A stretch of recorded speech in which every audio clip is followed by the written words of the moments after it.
Em nome do Pai, do Filho e do Espírito Santo. Amém. Bom dia. Hoje é quarta-feira, dia 3 de junho. A igreja celebra São Carlos Luanga e seus companheiros mártires.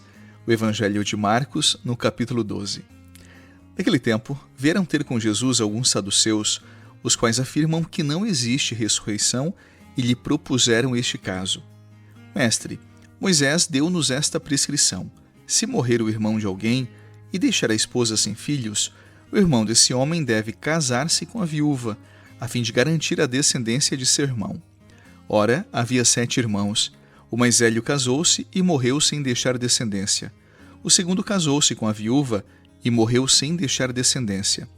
E a mesma coisa aconteceu com o terceiro. E nenhum dos 7 deixou descendência. Por último, morreu também a mulher.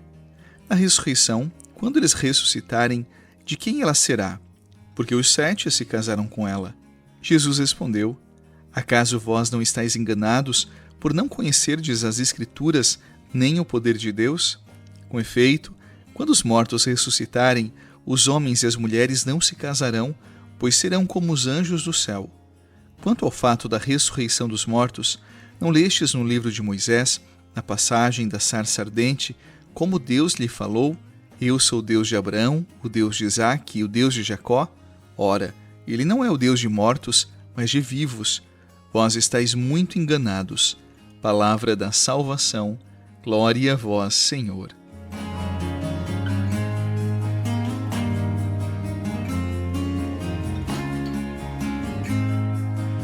Eu começo hoje com uma pergunta cortante para você. Quando a gente morre, tudo termina aqui? Os saduceus que aparecem no Evangelho de hoje, eles tinham a resposta pronta para essa questão. Para eles, sim, tudo terminava aqui depois da morte.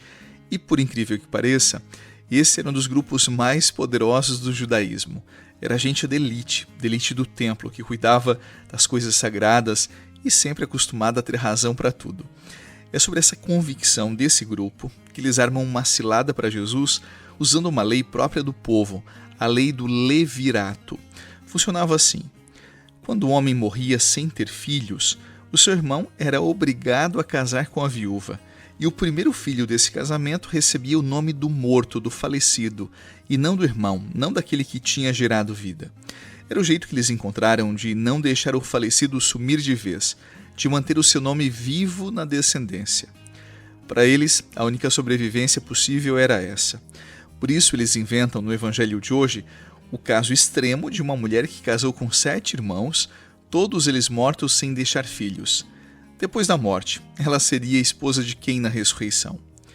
A pergunta parece ser sobre casamento, mas no fundo é sobre a morte e sobre a vida depois da morte.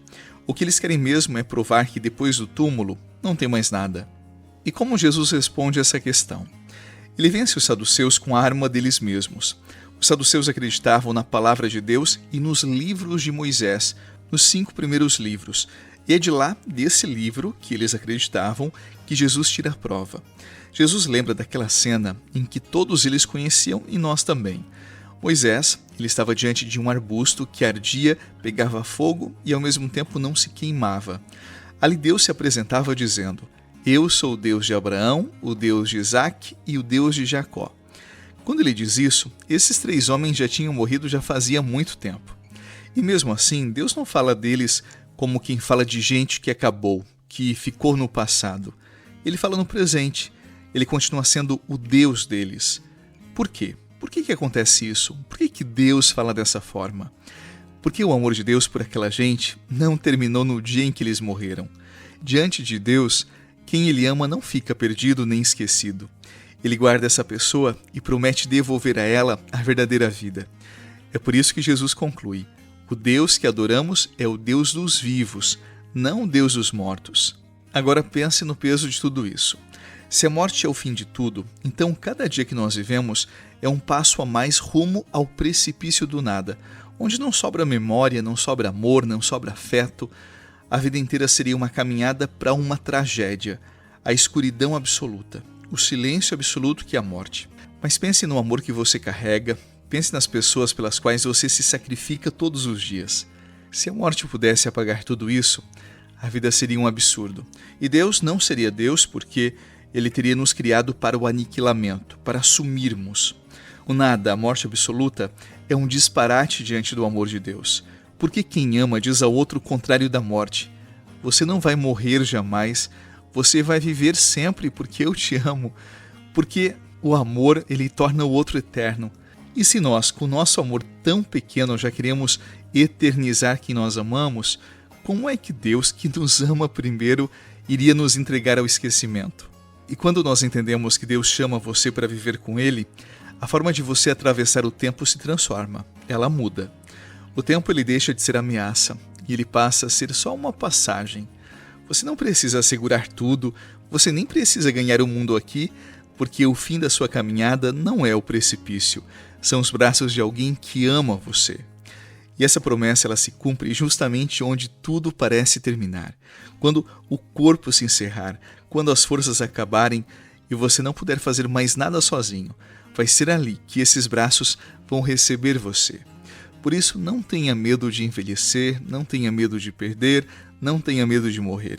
Quem é amado por Deus não caminha para o fim, caminha para o encontro. A morte ela pode levar tudo o que você tem, menos aquilo que você é diante de Deus. Você não nasceu para virar pó e silêncio.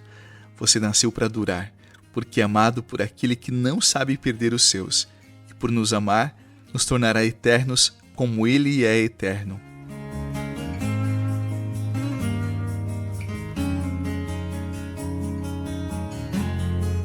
Eu sei que eu não sou nenhum ancião, mas a verdade é que a gente só compreende com a idade mais avançada e com os afetos um pouco mais amadurecidos. E você que tem um pouco aí de chão, sabe do que o padre está falando. Quando a gente é jovem, o tempo parece infinito.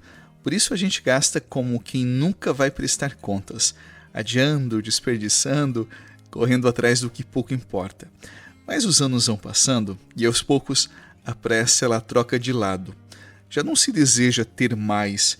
O que você quer é viver melhor o que você ainda tem. O que um dia foi abundante, agora se faz um pouquinho mais raro. Então, cada manhã passa a valer o que antes se jogava fora sem perceber a beleza, a raridade e também a importância. Eu arrisco dizer que aqui é a própria vida ensinando aquilo que a fé desde cedo sussurra nos nossos ouvidos. Nada aqui permanece, mas você permanece. E é justamente essa diferença entre o tempo e a eternidade. O tempo é isso que escorre, que leva os dias, que enruga o rosto, que cansa o nosso corpo. Agora a eternidade é aquilo que fica quando o tempo já entregou tudo o que tinha para levar. Porque o corpo se curva aos anos, mas o que Deus ama em você, isso não conhece velhice. Por isso o tempo nos é apenas emprestado. Agora a eternidade é a nossa verdadeira morada. Por isso a sabedoria não está em fugir da morte, mas em viver de tal modo que ela nada tem a levar. Então não lamente o tempo que se foi, nem tema o que ainda há de passar. Agradeça cada novo dia, porque cada amanhecer é mais uma chance de chegar inteiro àquele lugar onde a vida não terá mais fim, que é o coração do nosso Deus. Que Ele abençoe o seu dia, dê paz ao seu coração.